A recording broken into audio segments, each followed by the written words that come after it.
ಒದರ್ತಿರಲ್ಲ, ಶಂಕ ಹೊಡಿತಿರಲ್ಲ, ನಮಗೂ ತ್ರಾಸ ಆಗೋದಿಲ್ಲ. ಈಗ ಎಲ್ಲಿ ತನ ಬಂದಾರಂದ್ರೆ ಆ ಗಂಟಿ ಶಬ್ದ ಕೇಳುವುದಾಗುದಿಲ್ಲ ಅಂತ ಕಂಪ್ಲೇಂಟ್ ಕೊಟ್ಟಾನ ಮೊನ್ನೆ.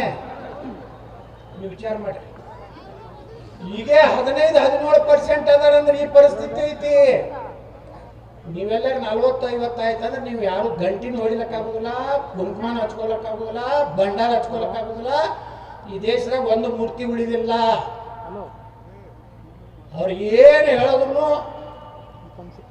ಅವರು ಕ್ಲಿಯರ್ ಐತೆ, ಅವ್ರ ಧರ್ಮನೇ ಹೇಳ್ತದೆ. ನಾವೆಲ್ಲ ಕಾಪಿರು, ನಾವು ಎಲ್ಸಿ ಎದುರಿಗೆ ಬರ್ತಾನೆ ಹೊಡೀರಿ ಕಡೀರಿ.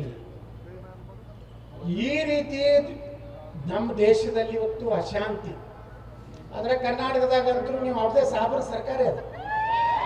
ಯಾರು ಹಿಂದೂಗಳದ್ದು ಏನೂ ಇಲ್ಲ. ಮ್ಯಾಗ ನಾವು ಸಿದ್ದೋಣ ಸೌದಿಯವ್ರು ನಾವೆಲ್ಲ ಮ್ಯಾಗ ಗ್ಯಾಲರಿಯಾಗ ನೋಡ್ತೀವಿ ಅಪ್ಪರ, ಬರೀ ಗಡ್ಡ ಬುರ್ಕಾನೆ ಗೊತ್ತಿರ್ತಾವೆ.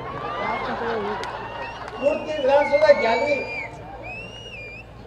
ಎಲ್ಲಿ ಗೊತ್ತು ನಮ್ಗೆ. ಪೊಲೀಸರಿಗೆ ಅಂಜಿಸ್ತಾರೆ, ಪೊಲೀಸರಿಗೆ ವಿಧಾನಸಭೆಯಲ್ಲಿ ಹುಡಿಲಕ್ಕೆ ಹೋಗ್ತಾರೆ, ವಿಧಾನಸಭೆಯಲ್ಲಿ ಪಾಕಿಸ್ತಾನ ಜಿಂದಾಬಾದ್ ಅಂತಾರೆ.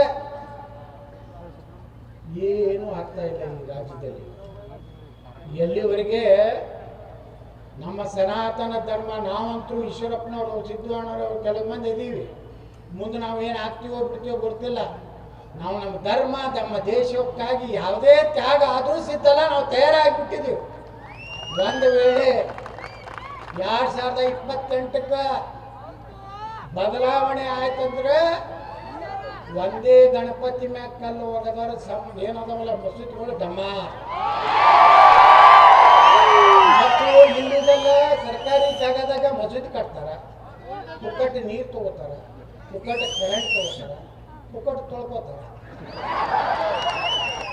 ತೊಳ್ಕೊಂಡು ನಮ್ಮ ದೇಶದ ಅನ್ನ ತಿಂದು ಅವ್ರು ಇಷ್ಟು ಧೈರ್ಯ ಐತಂದ್ರ ಮ್ಯಾಗ ಗಣೇರಿ ಅಪ್ಪ ಅವ್ರು ಮಾತಾಡಿದ್ರೊಳಗೆ ಏನು ಸುಳ್ಳು ಐತಿ.